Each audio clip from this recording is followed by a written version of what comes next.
Bom dia, gente. Vamos mais a uma aula. Mas antes a gente vai ler, eu vou ler, né? Os sapinhos. Era uma vez uma corrida de sapinhos. O objetivo era atingir o alto de uma grande torre.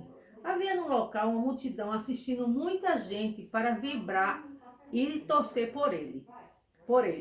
Começou a competição, mas como a multidão não acreditava que os sapinhos pudessem alcançar o alto daquela torre, o que mais se ouviu era: que pena, esses sapinhos não vão conseguir, não vão conseguir. E os sapinhos começaram a desistir, mas havia um que persistia e continuava a subida, em busca do topo. A multidão continuava gritando: que pena, não vai conseguir. E os sapinhos estavam mesmo desistindo, um por um, menos aquele sapinho que continuava tranquilo, embora afante. Ao final da competição, todos desistiram, menos ele. A curiosidade tomou conta de todos. Queriam saber o que tinha acontecido. E assim, quando foram perguntar ao sapinho como ele havia conseguido concluir a prova, descobriram que ele era surdo. Não permita que pessoas negativas derrubem as melhores e mais sábias experiências do seu coração. Há poder em nossas palavras e em tudo o que pensamos, seja positivo. Quer dizer, se o sapinho tivesse escutado, né, as coisas que as pessoas estavam dizendo, ele também teria desistido. Mas como ele era surdo, ele não escutava, então para ele, né, não tinha nenhum efeito. E com isso ele venceu a prova. Então, gente, a gente precisa persistir naquilo que a gente quer, no nosso alvo. Então, gente, persista naquilo que você quer. Não desista, né? Essas aulas online, muitas vezes é cansativo, é melhor a gente estar na escola junto com os nossos colegas, né? Mas vocês devem persistir. Tem gente que desistiu, mas vai ser prejudicado. Então, vocês devem persistir. Se tiver alguma dificuldade, falem comigo, falem com a Karina. Então, para poder vocês alcançarem o alvo de vocês. Até porque, próximo ano vocês serão 6º ano, né? Já vão aumentar mais um degrau da escada da vida de cada um de vocês. Então, gente, vamos persistir naquilo que a gente quer. Se surgir dificuldade, vamos lutar e a gente vai conseguir, ok? Então, vamos orar, pedindo a Deus a orientação para este dia. Senhor Jesus, eu te agradeço, eu te louvo por mais um dia. Eu te agradeço pela vida de cada aluno, Senhor, que eles possam, Senhor, persistir naquilo que eles querem, em seus objetivos, em seus alvos. Abençoa cada um deles, orienta-os, Senhor, dá sabedoria, Senhor, para que eles possam aprender tudo que aqui foi ensinado durante essas aulas online. Abençoa as suas famílias, ó Deus. Abençoa a vida deles, ó Deus. Em nome de Jesus. Amém.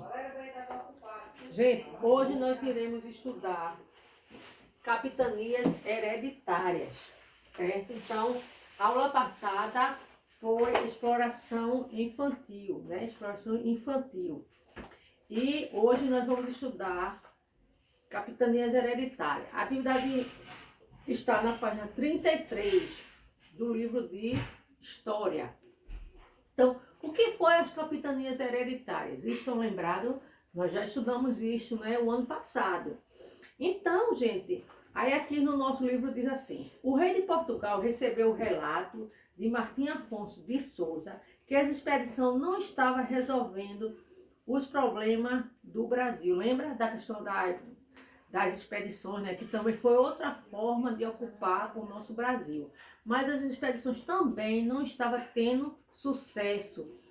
Aí Portugal enfrentava uma crise financeira e não possuía recursos para continuar colonizando o Brasil. Então, devido a essa crise financeira, né, que Portugal então, não estava podendo colonizar, aumentar, né, as pessoas para trabalharem. Com isso, o rei Dom João III decidiu adotar, em 1534, um novo sistema de colonização. Então, o que foi que ele fez? Ele dividiu o Brasil em 15 lotes de terra. Cada lote ficou conhecido como capitania hereditária. Pode marcar aí, né? Então, capitanias hereditárias. Por que essas capitanias? Então, gente, é como essas capitanias, é como se fosse aqui um grande terreno, tá? Aí, o rei de Portugal, Dom João III, ele saiu dividindo, certo? Esse terreno em 15 lotes, em 15 partes, né? Certo? Então, ele resolveu dividir. Então, ele saiu dividindo, certo? Saiu dividindo até dar 15. Então ele dividiu em 15 lotes. Imaginem um terreno bem grande e ali aqueles terrenos sendo divididos. Então, a essa divisão ele deu o nome de capitania hereditária. O que quer dizer hereditária? Vamos ver o que é, né? Recebeu este nome porque era passado de pai para filho. Então, hereditário é uma coisa que passa de pai para filho, é como se fosse uma herança, certo? É uma herança. Então, passar de pai para filho, ou seja, uma herança, tá vendo? E as terras foram doadas a 12 pessoas de sua confiança. Alguns ficaram com 2 lotes. Então, gente, esses lotes não era dado a qualquer pessoa, não, tá? Era dado às pessoas de confiança do rei de Portugal, certo? Então teve pessoas que recebeu 2 lotes, porque foram 15 lotes, mas foram doados a 12 pessoas, tá? Cada pessoa que recebeu o lote de terra ficou conhecido como donatário. Marca aí com o marcador. Cada pessoa que recebeu o lote de terra ficou conhecido como donatário. Então, se eu recebi um lote deste, eu era o donatário, certo? Quem era o donatário? Esse donatário era o responsável por esse lote de terra, ok? Eles não eram os donos da terra, mas tinha como função administrar, colonizar, proteger e resolver os problemas do seu lote com seus próprios recursos. Então, eu recebi esse lote de terra, eu não era dona, tá? Mas aí eu era responsável por ele. Então eu tinha que, mesmo eu não sendo dona, mas eu tinha que fazer com que esse lote eles pudessem produzir, eles pudessem crescer, desenvolver, certo? Então é bom vocês marcarem. Olha aqui, ó. Eles não eram os donos da terra, mas tinham como função administrar. Então eu era administradora desse lote meu aqui, certo? Então eu tinha que colonizar, então eu tinha que colocar pessoas para trabalhar, certo? Eu tinha que proteger para que ninguém pudesse ocupar ele. E eu tinha que resolver os problemas do seu lote com o seu próprio recurso. Quer dizer, com o meu recurso, com o meu dinheiro, eu tinha que fazer tudo isso. Eu tinha que botar pessoas para trabalhar. E quem tinha que pagar era eu, certo? Então, aí o rei, quando doava o lote, entregava ao donatário a carta de doação e o foral, documento que estabelecia os direitos e os deveres do donatário. Marca está aí, tá? Novamente, o rei, quando doava o lote, quando ele doava esse lote, certo? Entregava ao donatário. Eu era a donatária, certo? Então, eu recebi uma carta. Essa carta é chamada carta de doação. E o foral. O foral era um documento onde estabelecia os direitos e os deveres do donatário. Então, o donatário, a pessoa responsável que ia administrar esses lotes, ele tinha um documento, e naquele documento estava dizendo qual era a responsabilidade deles, quais eram os direitos que ele tinha, quais eram os deveres que ele tinha. Então, gente, ficou assim, ó, dividido, tá? Ele pegou aqui, ó, tem Tratado de Tordesilhas, tá? Que foi onde nem Portugal e nem Espanha podiam um ocupar o espaço do outro. Então, qual eram os direitos do donatário? Eles tinham direito a cobrar os impostos a quem ele colonizar, as pessoas que fossem ficar aqui, tá? Exercer a justiça estabelecida pelo rei, receber parte dos tributos, tributo é os impostos, tá? Doar terra para quem quisesse cultivá-la. Então, se alguém quisesse trabalhar nesse meu lote, então eu podia dar para essa pessoa. E também escravizar indígenas, tudo dentro do meu lote. instalar engenhos de açúcar, tudo no meu lote. Os deveres, era o direito que eu devia fazer, né? O dever, então eu tinha que explorar e defender a capitania, eu tinha que colonizá-la, eu tinha que pagar imposto a Portugal, veja, e eu tinha que fazer com que esse meu lote pudesse progredir, pudesse ser cultivado e ali ele pudesse dar plantação, pudesse ter cana-de-açúcar, café, essas coisas todas, para beneficiar quem? Beneficiar Portugal, certo? As capitanias não tiveram tanto sucesso como esperado. Vários foram os motivos que levaram ao fracasso. Então, gente, dentro dessas capitanias todinha aqui, desses lotes, muitas não progrediram, certo? Então, houve várias coisas com que não pudesse prosperar. Então, um dos motivos foi a quantidade de recursos necessária para gerir tão grandes pedaços de terra era enorme. E a maioria dos donatários não a possuía. Muitos sequer vieram para o Brasil. Então, era doado, mas muita gente não tinha condições de fazer isso tudinho que Portugal exigia que os donatários fizessem. O outro, os ataques dos indígenas, que muitas vezes tornavam-se amigos dos franceses e holandeses, aliando-se a eles em troca de objetos chamado escambo. Então, os indígenas, ele fazia um negócio, né, entre os franceses e os holandeses.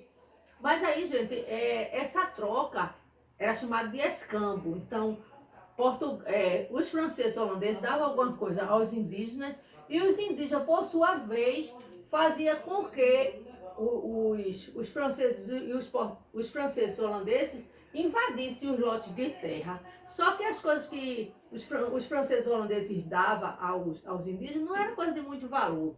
Mas para o indígena tinha, porque ele não sabia. Então, essa troca era chamada de escambo. Outra coisa que dificultou foi a distância entre as capitanias e entre Brasil e Portugal. A comunicação era difícil. Então, outra coisa que dificultou a não progresso, as capitanias não progredirem, né, não prosperarem, foi a distância entre Portugal e o Brasil. Então, havia uma dificuldade muito grande da comunicação. Então, com isso também dificultou com que algumas capitanias não prosperassem. A outra dificuldade foi a falta de pessoas para trabalhar na lavoura, né? Então, foi outra dificuldade. Por quê? Claro que os senhores de engenho não queriam trabalhar. Então, tinham dificuldade de pessoas para trabalhar, de escravos para trabalhar. Então, isso também foi outra coisa que dificultou das capitanias prosperarem. Mas, dentre essas 15, né, só 2 prosperaram. Vamos ver quais foram, né? Apenas 2 capitanias prosperaram, que foi a São Vicente, porque essas capitanias, gente, foram em vários estados, ok? Apenas 2 capitanias prosperaram. Vamos marcar aí. São Vicente, que tinha como donatário Martim Afonso de Souza. Isso vocês já viram, né? O ano passado. Então, só 2, né? Então, a capitania de São Vicente, que foi doado, que quem era o donatário era Martim Afonso de Souza. Por que a capitania doada a Martim Afonso de Souza, ela prosperou? Sabe por quê? Devido ao desenvolvimento da cana-de-açúcar e a criação de gado. Então, por aquele pedaço de terra que Martim Afonso ocupou aquele lote, então a capitania dele prosperou, porque tinha cana-de-açúcar e tinha a criação do gado. E a outra capitania foi a capitania de Pernambuco, que foi doada a de Pernambuco, que foi doada a Duarte Coelho, estão lembrados, né? E por que a de Pernambuco também ela prosperou, né? Devido à plantação da cana-de-açúcar, que apresentou ótimos resultados. Por que apresentou ótimos resultados? Por causa do clima e do solo que era favorável. Então, aqui em Pernambuco foi uma capitania também que prosperou. E essa capitania, quem foi o responsável foi Duarte Coelho, certo? Seu donatário era Duarte Coelho. Então, desses lotes de terra todinha, só 2 prosperou. Entre as 15, só 2, certo? Só as 2 que prosperaram. Então, as prosperaram foi a que foi doada a Martim Afonso de Souza, né, que fica em São Vicente, e a de Pernambuco, que o donatário era Duarte Coelho, certo? Então, essas 2 que prosperaram, elas tiveram algo que ajudou, né, para que elas pudessem prosperar. Então, a de São Vicente foi isso que eu já falei para você, foi a cana-de-açúcar e a criação de gado. E em Pernambuco também foi a plantação da cana-de-açúcar, que tinha bastante, e o solo que era favorável à questão da plantação da cana-de-açúcar. Então, por isso que essas 2 capitanias prosperaram. E as outras, nenhuma mais prosperaram. Mesmo não tendo mais sucesso, o sistema de capitania hereditária só foi encerrado em 1759 pelo Marquês do Pombal, certo? Então, mesmo essas capitanias não tendo sucesso, só foi encerrado em 1759 pelo Marquês do Pombal, certo, gente? Então, aí está, não é, o que foi as capitanias hereditárias. Então, capitania hereditária quer dizer que vem de herança, certo? Então, essas capitanias eram hereditárias, quer dizer, passava de pai para filho. Então, vamos rever aqui, não é? Os lotes de terra foram divididos em quantos? Em 15, não é? 15 lotes de terra, certo? Mas foi doada só a 12 pessoas, quer dizer, teve pessoas que ganharam 2 lotes, certo? Para poder ficar com as 15. Então, foram divididos em 15, mas teve pessoas que ganharam 2. Mas, dentre essas 15, só 2 prosperaram, certo? Que foi a de São Vicente, que foi doada a Martim Afonso de Souza, não é? E a de Pernambuco, que foi doado a Duarte Coelho, certo? E os 2 fatores, o que ajudou a elas a prosperar foi a criação do gado e a cana-de-açúcar. E em Pernambuco foi a cana-de-açúcar, não é? E que ajudou a esse progresso também foi o clima, que foi favorável. O clima de Pernambuco ajudou ao desenvolvimento da cana-de-açúcar.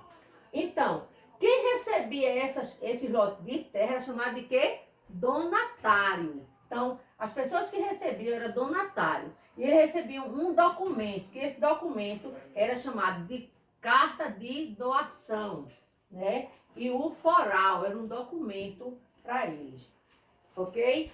Então, gente, a atividade de vocês estão na página 34 e 35 do livro de História e no livro de reforço, a página 73 e 74, ok? Tchau.